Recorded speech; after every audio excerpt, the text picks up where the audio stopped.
Hi ஃப்ரெண்ட்ஸ், welcome to Rajini Arambam. Super star Rajinikanth கூலியை முடிச்சு விட்டு தற்போது ஜெயிலர் 2வில் வந்து பிஸியாக நடிச்சுக்கிட்டு இருக்கிறாரு. இதனுடைய ஷூட்டிங் பார்த்தீங்கன்னா கேரளாவில் அட்டப்பாடி பிளேஸில் நடந்துகிட்ருக்கு.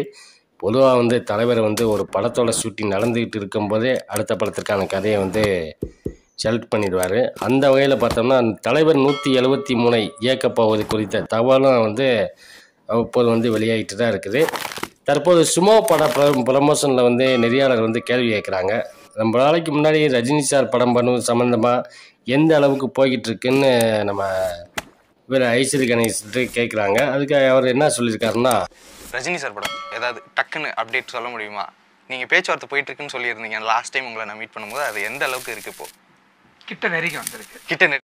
ஐஸ்வரி கணேஷும் பார்த்தீங்கன்னா கிட்டத்தட்ட நெருங்கிட்டோம் அப்படின்னு ஒரு பாசிட்டிவான பதிலை வந்து கொடுத்துருக்காரு.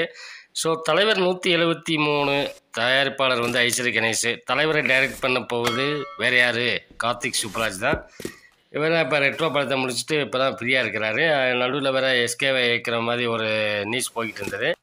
மேலும் கார்த்திக் சுப்ராஜ் சொன்ன ஒன்லைன் வந்து தலைவருக்கு ரொம்ப பிடிச்சி போச்சு. ஸோ கூடிய சீக்கிரம் பார்த்தீங்கன்னா தலைவர் 173 விரைவில் இயக்க இருக்கிறாரு கார்த்திக் சுப்ராஜ்.